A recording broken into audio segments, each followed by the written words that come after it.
Hello, YouTubers and Facebook friends alike. It's Anna here. I've got my cup of tea and I've got a little reading for you. I did a reading earlier. I'm part of this group on Facebook where we kind of get buddied up and we do readings for each other. It's a good way to practice, a nice way to give and also receive a different perspective on things, because sometimes it's hard to read for yourself. You go looking for answers that might not actually be there. But I felt drawn to kind of do a spread for myself as well at the same time that I was doing my reading for this lady in the group. And I found a spread on Pinterest, which is where I find a lot of my spreads actually. But I found one on Pinterest and it was called Freeing the Mind Spread. And when I was writing out like what the other lady's spread was going to consist of, because hers was a clarity spread because she needed clarification on some things, I literally wrote like me and then I wrote the other spread name and the card placement and what each card represented. So while I'm in my learning process, I thought I would also bring it to you guys. And then that way, if anybody ever felt like they needed some clarity or wanted cards pulled or reading or whatever the case may be, you know how to find me. So the first card placement in this draw is what's currently holding me down. Right? Because we're talking about freeing the mind, and so there has to be something that is, you know, maybe not the best going on. Let's face it, the last 2 years for Anna here has been trying. I'm trying to be really nice. That's what I'm trying to do. Anyways, the card I got was the Chariot. So what's currently holding me down? Well, the Chariot is a lot of things. It's action and change, and there has been a lot of that. So I've had to, you know, kind of live out of my element and find a new way of doing things and do things by myself, and things that I might not have done before, which is fine. I'm never afraid. I'm never one to shy away from anything like that, right? So bring it on. I got big shoulders, right? But on a journey, because the Chariot is literally someone on a journey. We've also kind of got that yin-yang perspective there, white and dark horse, right? So two sides to every story, you know, opposing feelings or forces. I love these cards. They're absolutely beautiful. And, you know, there I am up at the top, just kind of along for the ride. You're not necessarily the master of the Chariot. It just takes you where you're gonna go. So that's what's been holding me down. Is there has been a lot of change. I'm gonna say that's a fairly accurate representation. Okay. The second card, why is it holding me down? Is the Ace of Pentacles. Now the Pentacles are an earth-based suit in the minor arcana, and they're earth-based, and they have a lot to do with material possessions, okay? So the Ace of Pentacles is the start of something. It's the first, right? Kind of like Aries in the astrology, they're the first sign of the zodiac. The Ace is the first card of the suit. So this one, it just had a lot to do with my finances changing and my work schedule having to change, and then this last year with COVID, and you know, we were off for Christmas, and then the kids didn't off for March break last year. And then the kids didn't go back at all the rest of that school year, right? So I literally couldn't go back to work. Working at a hotel, though, it's not like anybody was traveling anyways, so we were pretty much, most of us, laid off. So there has been a lot of changes as far as the way finances have gone for me.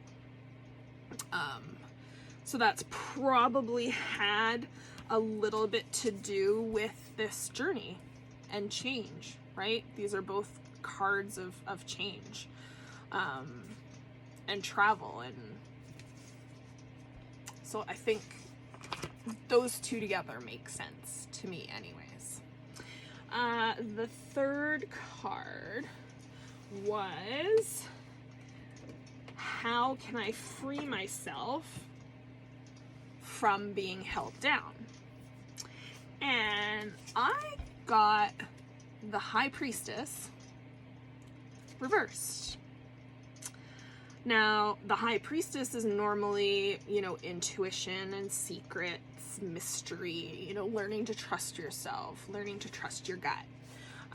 But reversed, it's clouded judgment and blocked intuition and maybe a lack of insight.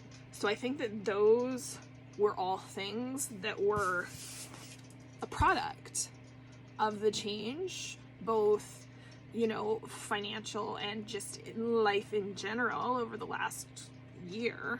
So this is a product of those changes, right? There may have been some things blocked. There may have been, gut that hasn't been trusted. There definitely was. There definitely was. Dating in your 40s sucks. Let's just put it that way. However, you're older and wiser, and it's a lot easier to call out the BS at this age than it was 20 years ago. Let's just put it that way. So, this is the product of those changes for me. I love these cards. They're beautiful. The next card, number 4, what's its placement? It's this one here. A new way that I can expand my mind. And it's the Hanged Man. Except in this card, it's not a man. I'm pretty sure it's a woman. A lot of them tend to be very androgynous, but I think this one's a woman. And the Hanged Man is all about looking at things from a different perspective, a different point of view. Okay?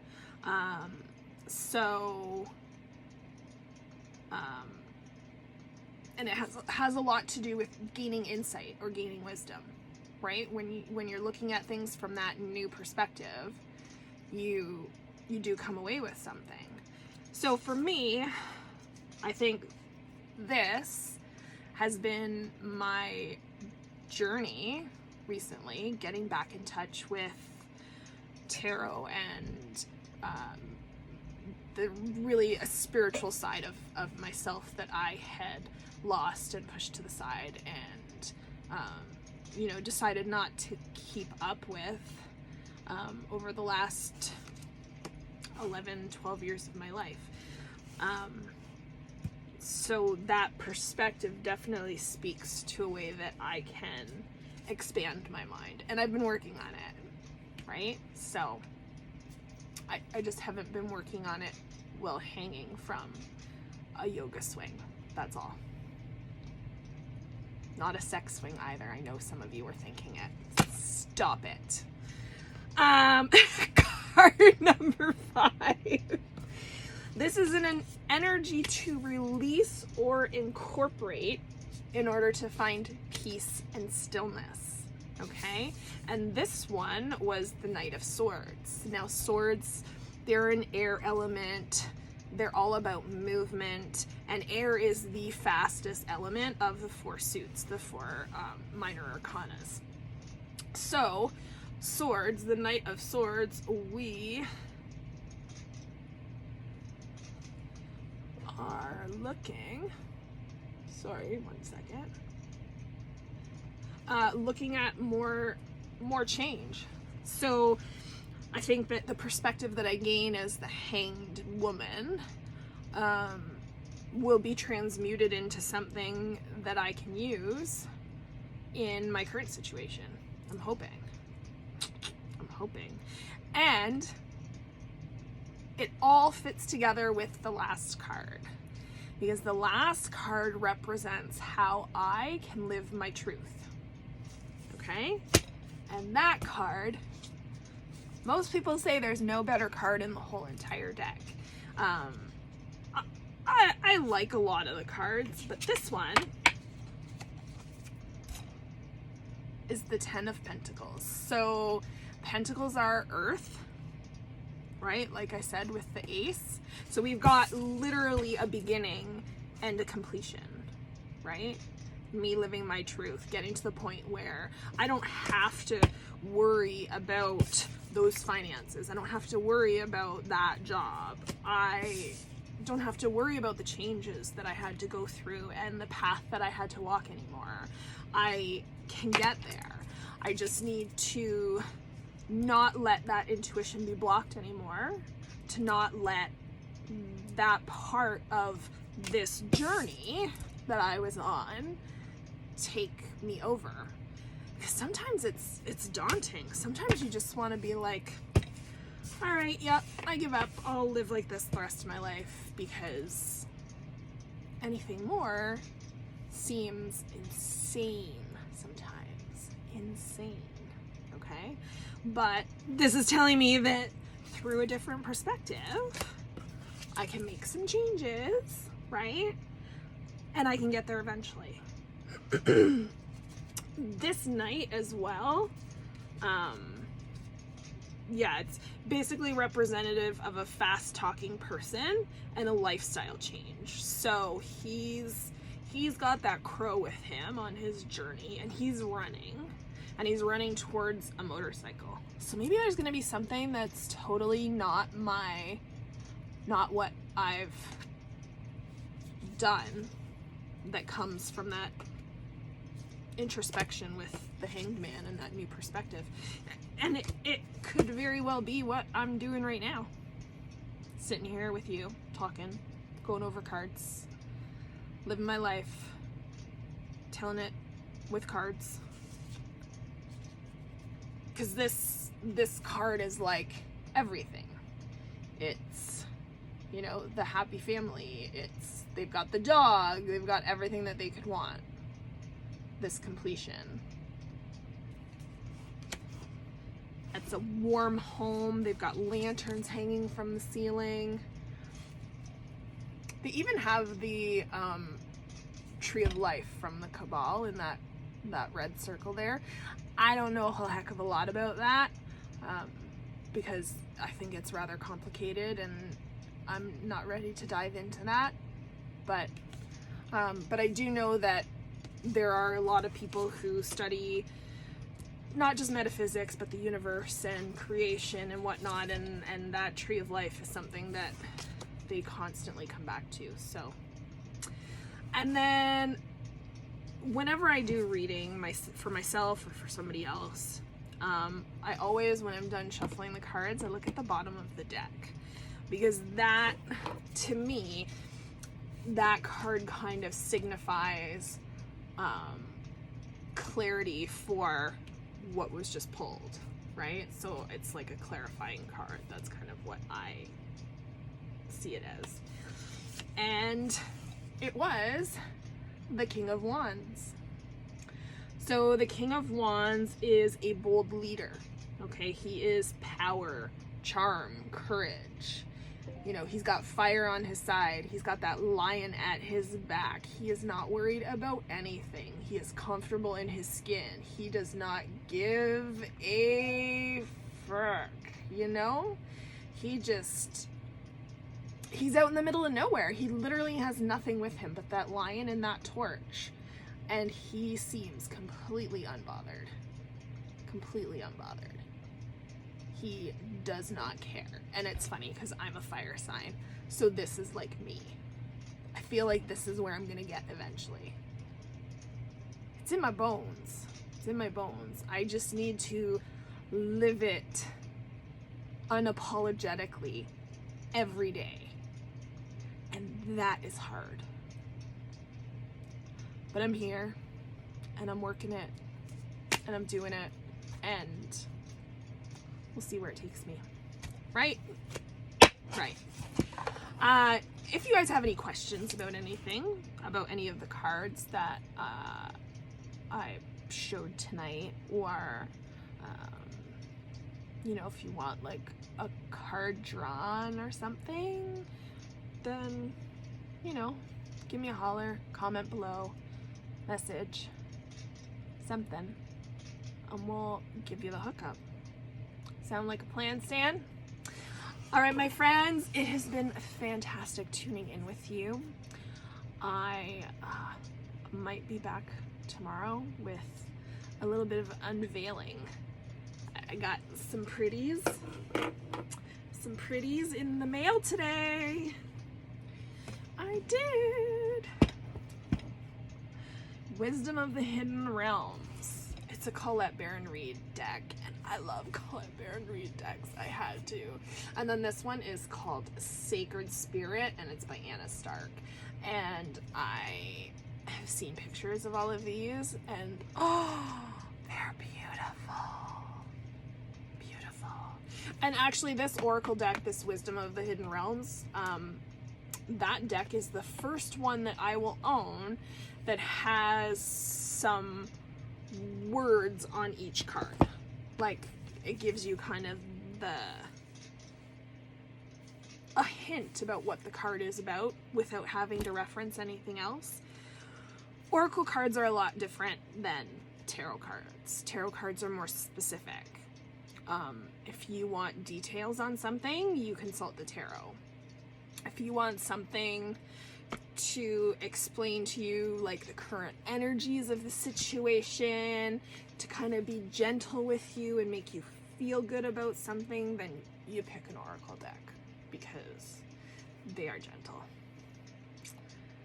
And one deck that I have actually that's a tarot deck that I didn't expect it to be gentle. I really didn't. But it is. It's really nice. It's called The Murder of Crows. Now, if you know anything about crows, a murder is a group of crows. That's what a group of crows is called, is a murder. And they're a darker deck, definitely. But they've been really gentle with me. Really gentle with me. And I did a draw with them last night. And I shuffled them after I did the draw. But, was that her? No, it was the 9 of Cups I think I had. Was it the 9 of Cups? Yeah. So it started with the 9 of Cups, which is like wish fulfillment card. And then the 2 cards that I had after that were the Queen and King of Wands, which are just like divine counterparts, right? They sit in a place of complete comfort. They have no problems. Unapologetically being who they are. Unapologetically, that's going to be my word for this video. I should just title it Unapologetically. Because that would work. And then it finished up with a 2 of Pentacles, which is all about balance. So I think I asked it if it had a message for me, and out popped the 9 of Cups, wish fulfillment. So I kind of took that as like, you'll get there eventually. And then I said, okay, any other messages to go with that? King and Queen of Wands, some fierce, fast fire action. But I took the 2 of Pentacles as kind of a warning because of that balance. I have to make sure I don't lean too far one way or the other, or maybe the wish fulfillment won't happen. So all positive cards, but you kind of got to put a spin on it that, you know, if you don't heed the warning, then sometimes bad stuff can happen. No, I'm kidding. Not bad stuff. It's okay. But like 9 of Pentacles there, They're kind of a dark deck. They really are. But I like them. And they've been super nice with me. The Strength card. All of the people in the cards are meant to look like crows. Right? There it is, the Nine of Cups. All the cups behind him. So, all right, my friends. I've now been talking for 20 minutes and I have entirely too much tea that I need to drink. The bigger the cup, the better, in my opinion. And I have one of those old, from the 90s, Sultan cup warmers on my desk, so it stays nice and toasty for me. Yay! All right, friends. Squirrel moment. It's horrible. All right, I love you all. Have a fantastic evening, and we will touch base soon. Bye for now.